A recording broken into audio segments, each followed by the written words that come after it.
안녕하십니까. 여러분의 친절한 지도교수 빵론입니다. 여기는 논문의 신 빵론 특강 강의실입니다.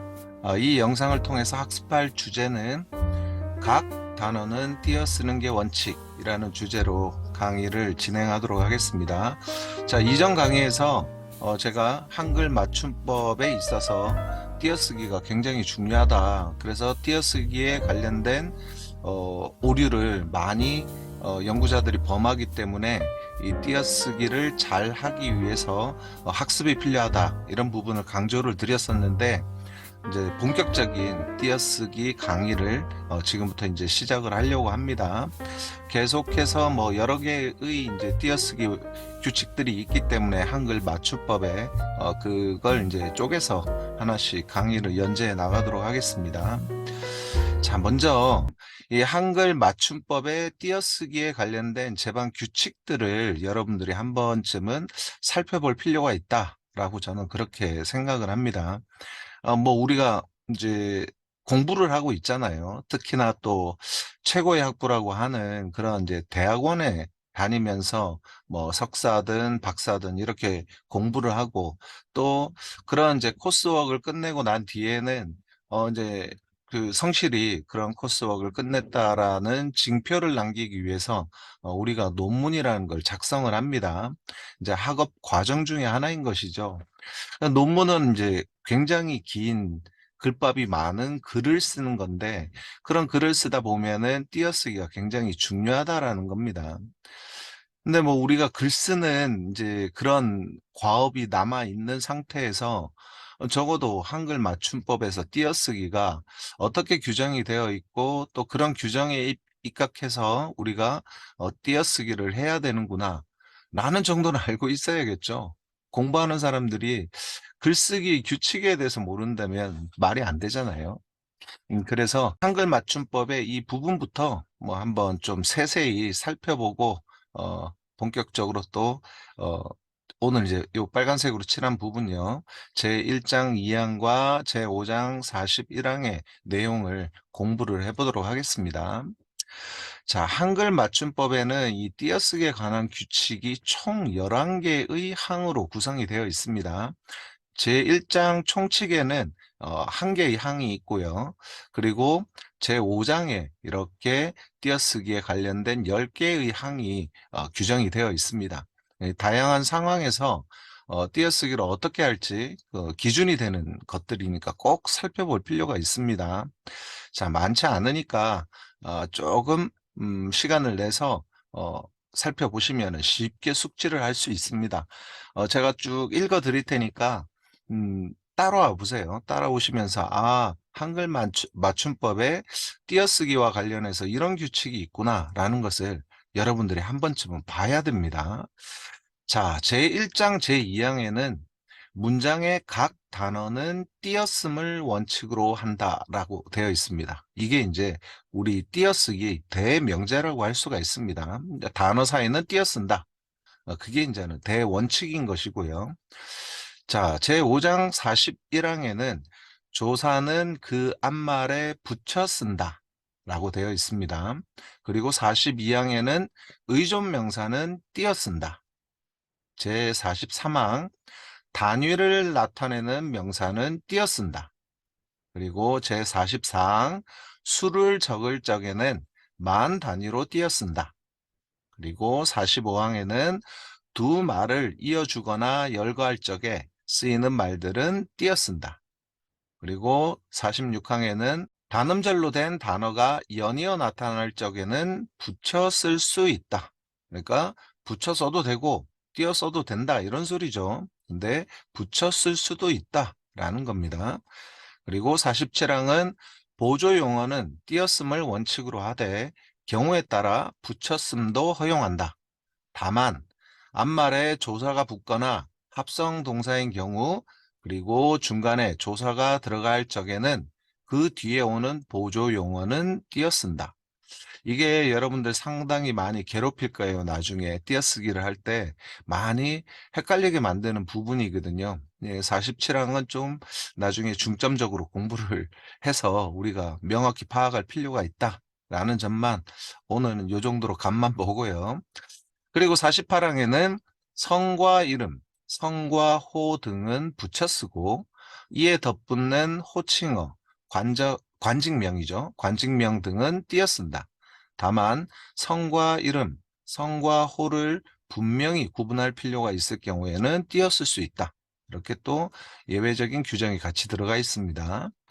그리고 49항에는 성명 이외의 고유명사는 단어별로 띄었음을 원칙으로 하되 단위별로 띄었을 수 있다 라고 되어 있고요.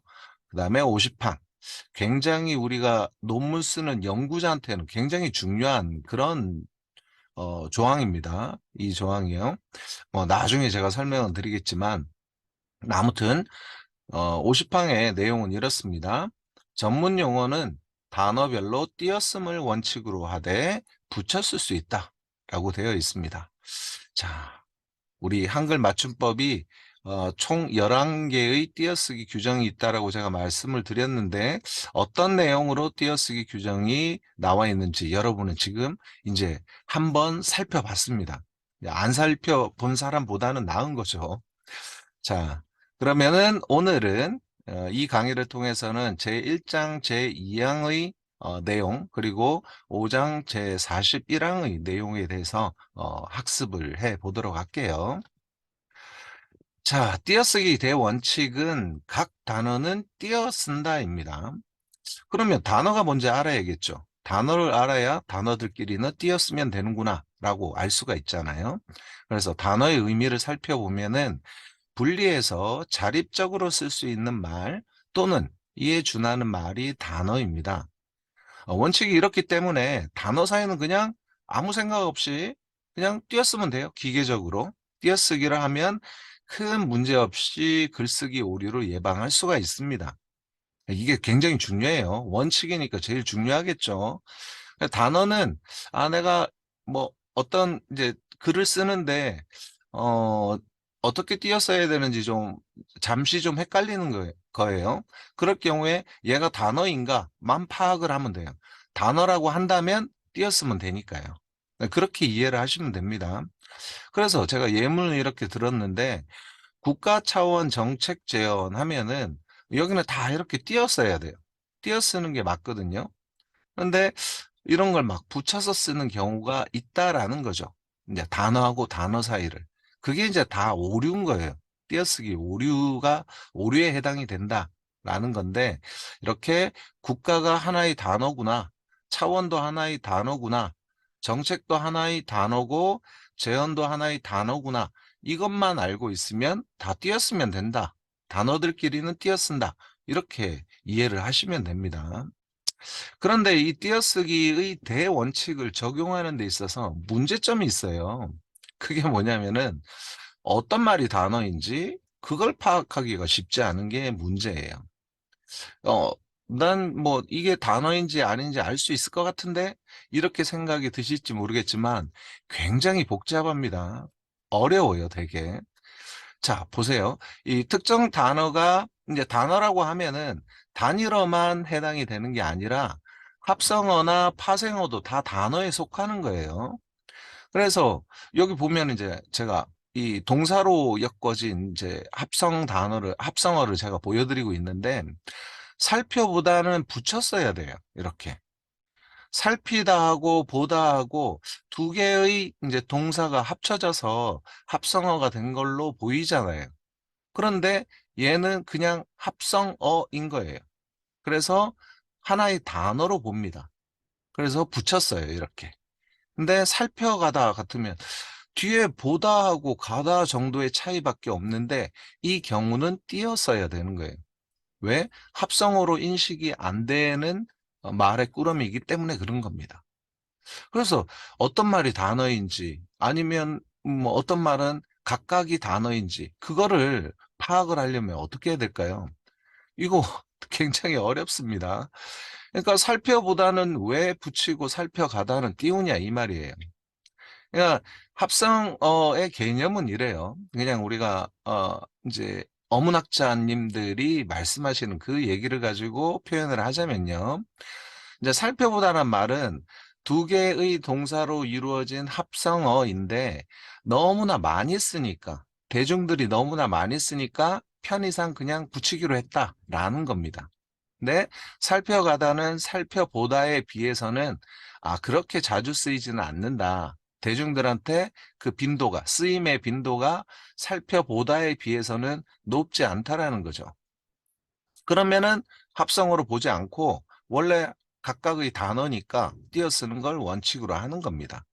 그래서 띄어쓰는 게 원칙인데 어떤 경우에 너무 많이 쓸 경우에 굉장히 많이 쓸 경우에는 붙여 써도 충분히 이해를 할 수가 있기 때문에 그 뜻을 바로 그냥 이해할 수 있기 때문에 이런 경우에는 붙여 쓰기로 바꾼 겁니다. 그냥 이제 예외적 허용 이렇게 되다가 이제 나중에는 이게 그냥 붙여 쓰는 걸 원칙으로 만들어 버린 거죠.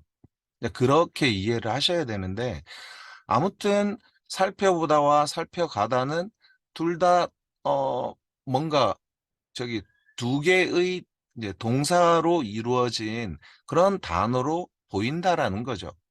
그래서 살펴보다도 띄었을 가능성이 있잖아요. 네, 충분히. 그런데 이게 하나의 단어구나라는 것을 알게 되면 그때는 붙여쓰기를 하게 되겠죠. 그래서 이걸 살펴보다 살펴가다 이렇게 이게 합성어인지 그냥 그뭐 각각의 단위로인지 그걸 구분하기가 쉽지 않은데 그걸 이제 쉽게 구분할 수 있는 방법을 제가 여러분들께 지금 알려드리려고 합니다. 그 방법은 뭐냐면요. 여기 지금 빨간색으로 써놨죠. 인터넷 사전을 적극적으로 활용을 하시면은 파악이 이제 하나씩 하나씩 돼 나갑니다. 일단 인터넷 사전을 어떻게 활용할 수 있는지 보여드릴게요. 살펴보다와 살펴가다. 살펴보다는 합성어로 하나의 단어로 보는 거고, 살펴가다는 두 개의 단어가 연달아 표현된 걸로 봐서 띄어쓰기를 해야 된다. 그걸 지금 확인해 보도록 하겠습니다. 사전을 통해서요. 자, 이렇게 이제 그 인터넷 이제 포털 사이트에 들어오셔 가지고요. 이제 사전을 치면은 이렇게 이제 어학 사전이 나오죠. 그 중에서 우리는 국어 사전이 필요하니까 국어를 클릭한 상태에서 살펴보다를 한번 쳐볼게요. 살펴보다 이렇게 검색을 해보는 겁니다. 검색을 해보면 이렇게 살펴보다라고 단어로 그냥 툭 튀어나오죠. 뭐 이럴 경우에는 얘는 합성어인가 보다 이렇게 생각하시면 돼요. 하나의 단어로 이제 인식을 하고 있구나. 우리 사전에서 그렇게 인식을 하고 있구나. 그러면 붙여쓰기를 하면 되는구나. 이렇게 이해를 하시면 됩니다. 근데 살펴가다 한번 제가 검색해 볼게요. 살펴가다 이렇게 살펴가다로 입력을 하게 되면은 여기 보면 단어라고 되어 있는 부분을 클릭해 보세요. 그러면은 가다하고 살피다하고 따로따로 이렇게 떨어져서 나옵니다. 살펴보다하고 다르죠. 살펴보다는 검색을 하니까 어땠습니까? 이렇게 한 단어로 이렇게 표현이 되잖아요. 뜻이 나오잖아요. 그러면 이거는 하나의 단어구나 라고 생각을 하면 되고 살펴가다는 살펴가다를 이렇게 입력을 해서 검색을 해보면은 살피다와 가다로 이렇게 쪼개져서 나옵니다. 그러면 얘는 하나의 단어가 아닌 거예요. 두 개의 단어인 거예요. 두 개의 단어이기 때문에 각각의 단어는 어떻게 합니까?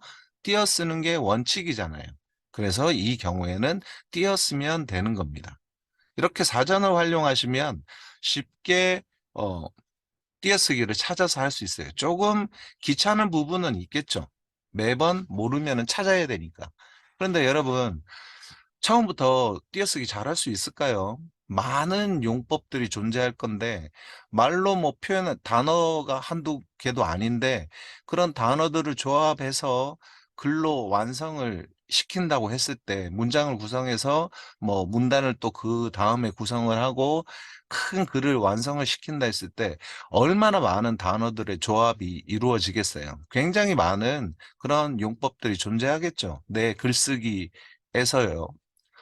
그런 경우에 하나씩 하나씩 이제 익혀 나가는 겁니다. 요 조금 알쏭달쏭한 그런 띄어쓰기가 있으면 사전을 이용해서 이렇게 찾아보는 거예요. 제가 지금 설명드린 이런 방식으로 찾아서 하나의 단어로 인식이 되는지 아니면 이렇게 쪼개져서 검색이 되어 나오는지 쪼개져서 검색이 되어 나온다면 이제 각각의 단어로 보고 띄었으면 되는 거예요. 이런 게 이제 계속 반복이 되면 축적이 되겠죠. 어느 정도 시간이 지나면. 그러면은 이제 덜 찾아지겠죠. 이제 덜 찾아도 내가 바로바로 글을 쓸 수 있게 되겠죠. 그러니까 이게 이제 띄어쓰기의 훈련 과정이 되는 겁니다. 처음에 잘 모를 때는 자꾸자꾸 찾아서 하나씩 하나씩 눈에 익히고 그렇게 해서 이제 띄어쓰기를 잘 할 수 있게 되는 겁니다. 그런 과정을 거쳐야 되는 겁니다. 뭐 한 번에 이루어지는 게 있겠습니까? 자, 인터넷 사전을 활용하는 방법을 제가 지금 설명을 드렸는데, 이런 것도 마찬가지예요. 한번 실습을 해볼게요. 국가 차원 정책 재원이라는 단어는, 내가 생각할 때 너무 길고 이거는 하나의 단어인 것 같지는 않아. 그래서 중간에 이렇게 띄었다 쳐요. 여기까지.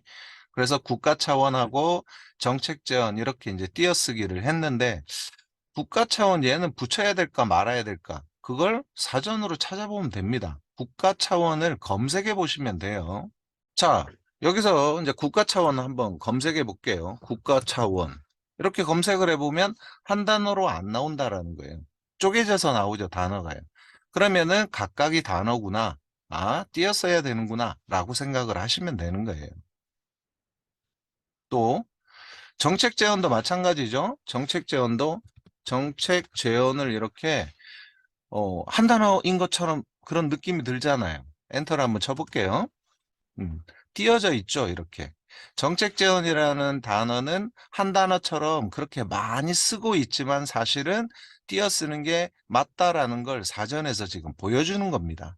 그러면 여기 띄어져 있으니까 내 논문에도 띄어쓰기를 하면 되는 겁니다. 네, 이런 식으로 사전을 활용을 해야 됩니다. 그리고 어, 헷갈릴 때마다 계속 찾아보는 그런 습관을 들여야 됩니다. 그래서 다시 돌아와서 여기 국가 차원은 검색해 보니까 각각의 단어로 쪼개져서 나오더라. 그러면 띄어쓰기를 해야 되는 것을 알 수 있는 거고요. 정책 제언도 찾아보니까 어땠습니까? 여기서 띄어서 표현을 했죠. 그래서 결국은 사전을 찾아서 국가 띄우고 차원 띄우고 정책 띄우고 제언으로 표기를 해야 되는구나 라는 것을 우리는 알 수가 있게 되는 겁니다. 아무튼 띄어쓰기 기본 전략은 이렇습니다. 총칙이 그러니까, 대원칙이 그러니까 어떤 말이 단어란 생각이 들면 일단 어떻게 한다? 띄어쓰기를 하자. 띄어쓰는 것이 이상한 게 아닙니다. 막 이렇게 단어마다 띄었으니까 너무 잘게 띄었으니까 이게 이상한 내가 잘못 띄어쓰기 한 거 아닐까? 이렇게 뭐 고민에 빠진 분들이 많은데 그렇지 않아요. 띄어쓰는 게 원칙인 거예요. 단어라고 생각이 들면 무조건 띄어써야지 그게 한글 맞춤법 띄어쓰기 규정에 적합하게 내가 글쓰기를 하는 거라고 그렇게 생각을 하셔야 됩니다. 자, 이제 실력이 쌓일 때까지 계속 찾아보는 습관이 제가 중요하다고 아까 말씀을 드렸는데 왜 그런 거 하니? 참 이런 거 여러분들 처음에 알 수 있겠어요? 말씀드리다는 붙였어요. 근데 설명드리다는 띄었습니다. 도와주다는 붙여 쓰고 찾아주다는 띄어 써야 돼요. 주다가 같이 들어가 있는데 희한하죠? 도와주다는 붙이고 찾아주다는 띄어 써야 돼요. 종이부채는 붙였습니다. 근데 종이공예는 띄었어요. 왜 그런지 이유를 여러분들 아실 수 있겠습니까? 이유는 단 하나예요. 제가 아까 말씀드린 대로 원래는 다 띄어 썼어요. 말씀드리다도 말씀이라는 그런 체언하고 드리다라는 용언이 있는데 이 두 가지는 이제 각각의 단어니까 원래는 띄어 썼었던 거죠. 도와주다도 마찬가지예요. 돕다 하고 주다 하고 이런 두 개의 이제 동사가 있는데 그 동사가 연달아 쓰였으니까 그 동사는 각각이 하나의 단어잖아요. 그러면 띄어 쓰는 게 맞는데 이거는 이제 언젠가부터 붙여 쓰게 된 거예요. 그 기준은 뭐라고요? 제가 아까 설명드린 바와 같이 대중이 굉장히 많이 쓰는 거예요. 빈도가 높게 써서 그냥 편의상 붙여 쓰는 걸 이제 원칙으로 삼게 된 겁니다. 근데 기본적으로는 이렇게 띄어 쓰는 게 원칙인 거죠. 근데 예외적으로 붙여 쓰는 것이 이제는 원칙이 돼버린 거예요. 그렇게 이제 이해를 하시고 이걸 이제 처음에는 여러분들이 붙여야 되는지 띄어서 써야 되는지 잘 모른단 말이에요. 헷갈린단 말이에요. 그래서 그럴 경우 어떻게 해야 된다? 사전을 활용해야 된다라는 겁니다. 사전요. 이것도 한번 보여드릴게요. 자, 여기에서 말씀드리다를 이렇게 검색을 해보면요. 이렇게 한 단어로 표현이 되어 있잖아요. 그러면 붙여쓰기를 해야 됩니다. 그런데 설명드리다는 이렇게 검색을 해보시면은 한 단어로 표현이 안 돼 있어요. 설명하고 드리다가 이렇게 쪼개져서 이제 나오죠. 그러면 띄어 써야 된다라는 거예요. 도와주다도 마찬가지입니다. 도와주다는 이렇게 한 단어로 검색이 되잖아요. 그러면 붙여쓰기를 해야 되는 거고, 찾아주다. 내가 붙여서 검색을 하더라도 이렇게 쪼개져서 나오는 거죠. 그러면은 각각이 단어구나. 그러면 대원칙에 의해서 찾아하고 주다는 띄어서 써야 되는구나 라고 이해를 하시면 되는 거예요. 뭐 종이부채와 같이 이제 명사로 뭐 이루어진 경우에는 이렇게 연달아 이렇게 표현이 되어 있죠. 그러면 이건 붙여쓰기를 하는구나 라고 이해를 하시면 되고, 종이공예는 붙여서 내가 검색을 하더라도 이렇게 띄어서 쓰는 게 맞다라고 보여주는 거잖아요. 그래서 종이공예는 띄어 쓰는 게 맞는 표현이 되는 겁니다. 아무튼 많이 헷갈릴 건데 결국은 여러분들 머릿속에 띄어쓰기 관련된 모든 용법을 머릿속에 다 집어넣고 숙지해가지고 띄어쓰기를 완벽하게 하는 사람은 많지 않을 거라고 생각해요. 저도 그렇습니다. 저도 힘들어요. 그래서 어떨 때는 잘 생각이 안 날 때가 있어요. 이거는 알쏭달쏭한 경우가 있어요. 이거는 띄었어야 되나? 붙였어야 되나? 고민이 될 때가 있습니다. 그러면 저는 바로 그냥 국어사전에서 찾아봅니다. 그래서 띄어쓰기가 맞는지, 제가 지금 적은 띄어쓰기가 맞는지 확인을 꼭 해요. 이런 작업을 자꾸 거치다 보면 축적이 될 거 아니에요. 계속. 이제 띄어쓰기 용법을 하나씩 하나씩 계속 익히게 되면 아주 오랜 시간이 지난 뒤에는 많은 띄어쓰기 용법이 내 머릿속에 들어가 있어서 말씀드리다와 설명드리다를 내가 글로 쓸 때는 말씀드리다는 붙여 쓰고 설명드리다는 띄어 쓰는 이제 그렇게 글쓰기를 자연스럽게 할 수 있게 되거든요. 그렇게 띄어쓰기 오류 없이 글쓰기를 자유자재로 할 수 있는 날까지 계속해서 우리는 뭘 해야 된다? 그런 날이 올 때까지 국어사전을 열심히 활용을 해야 된다라는 겁니다. 그렇게 해서 글쓰기를 하면 띄어쓰기 오류를 최소화시킬 수 있다. 그거예요. 자, 그리고 그 다음 이제 5장 41항의 내용도 연달아 이번 시간을 통해서 학습을 하려고 하는데요. 5장 41항의 내용은 이렇습니다. 규정한 내용은 조사는 그 앞말에 붙여 쓴다입니다. 붙여 쓴다. 근데 여러분들 사전에서 찾아보면요. 조차 이런 게 조사잖아요. 찾아보면은 이렇게 이제 품사가 뭔지 이렇게 표현이 되어 있습니다. 우리 국어사전에는 아주 친절하게도 이런 게 표시가 되어 있기 때문에 얘가 품사가 뭔지도 쉽게 알 수 있고요. 조사라고 되어 있는데 뭐 같은 경우에는 은는이가 할 때 그 은입니다. 그래서 한 세 가지 정도의 이제 의미를 갖는 보조사로 쓰이고 있는 거예요. 그래서 앞에 사랑이라는 그런 명사 있죠. 명사하고 같이 쓰일 경우에 은도 사실 단어이기 때문에 우리 대원칙은 뭡니까? 띄어쓰기의 대원칙은 단어와 단어 사이는 띄어쓴다잖아. 띄어쓴다이기 때문에 사랑하고 은 사이는 사실은 띄어써야 맞아요. 띄어써야 맞는데 이 조사에 한해서는 어때요? 앞말에 붙여 쓴다라고 되어 있어요. 5장 41항에. 그렇기 때문에 사랑은까지는 이렇게 붙여서 쓰는 겁니다. 이 41항의 조항에 따라서 우리는 은은 조사이고 단어이지만 단어와 단어 사이는 그렇기 때문에 띄어 쓰는 게 원칙이지만 이 경우에는 조사의 경우에는 붙여 쓴다라는 겁니다. 그래서 나라는 명사가 있고 조차라는 조사가 있는데 두 개는 다 단어이지만 이런 경우에는 조사는 무조건 앞에 말에 붙여 쓴다. 그래서 나조차를 붙여 쓴 겁니다. 이상하게 생각은 안 들죠, 이거는. 여러분들 너무나 자연스럽게 사랑하고 은을 띄어서 쓰는 사람은 없으니까요. 그런데 우리가 논문을 쓰다가 이 조사 때문에 틀리는 경우가 가끔 있어요.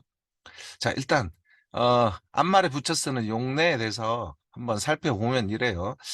꽃이라는 그런 이제 명사가 있죠. 명사에다가 이 파란색으로 제가 색칠해 놓은 게 다 조사입니다.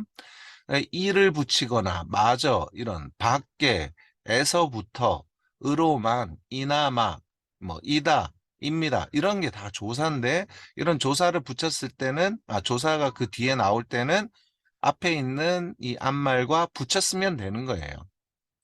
근데 그게 꼭 명사에 한하지 않아요. 어디 이런 것은 지시대명사거든요. 대명사 다음에 조사가 나올 경우에도 붙였어요. 뭐 거기도 지시대명사죠. 멀리는 명사나 부사로 쓰이는 이제 품사로 볼 때는 그런데요. 그 다음에 조사가 쓰일 경우에도 이렇게 붙였습니다. 그러니까 부사도 붙여 쓰는구나. 웃고 이거는 뭐죠? 웃다라는 동사가 있는데 거기에 이제 고라는 어미가 붙은 거잖아요. 그래서 이제 변형이 된 거죠. 웃고라고 변형이 된 뭐 이런 걸 이제 용언이라고 하지 않습니까? 용언 다음에도 이렇게 이제 어미 다음에도 붙였을 수가 있는 거예요. 조사는.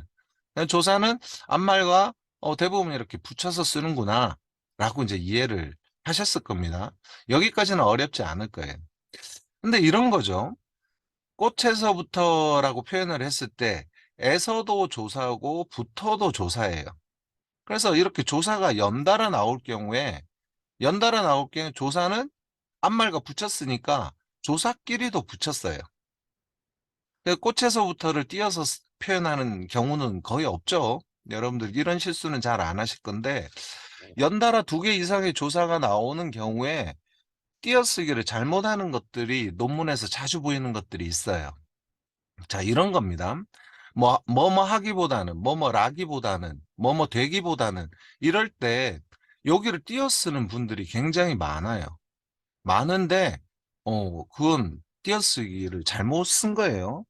띄어쓰기 오류를 범한 겁니다. 어떻게 해야 되나요? 이렇게 붙여 써야 됩니다. 왜 그런 거 하니? 자, 하나씩 우리 쪼개서 한번 따져보자고요. 이제 품사를 한번 따져볼게요. 자, 기는 하다 다음에 뭐 하기, 되기 이렇게 했을 때 그 기는 이제 어미입니다. 어미. 그 말이 명사고시를 하게 하는 그런 어미인 거예요. 그러면 용언에다가 어미를 붙여서 변형을 시킨 게 이제 하기인 거예요.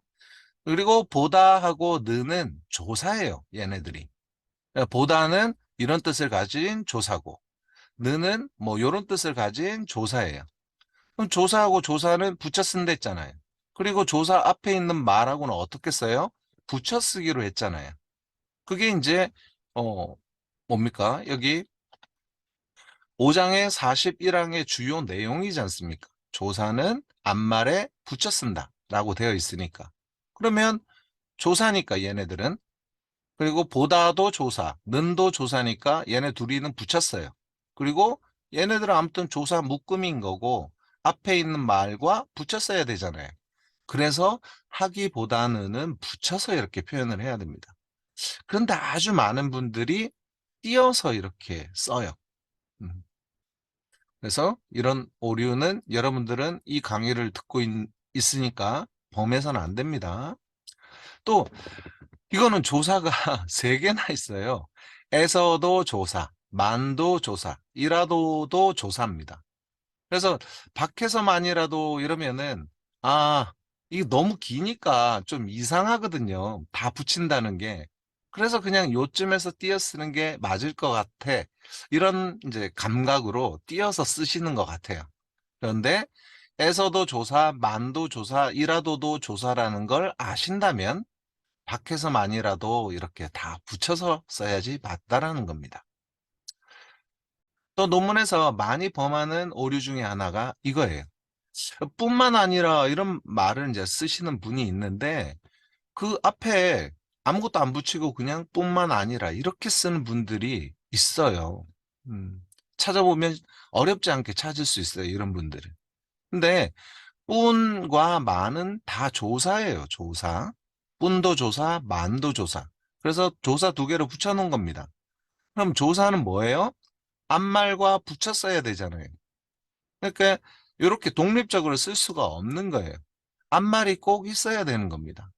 그래서 뿐만 아니라 이렇게 쓰면 안 되고요. 앞에 꼭 뭐 뭔가가 앞말이 들어가야 돼요.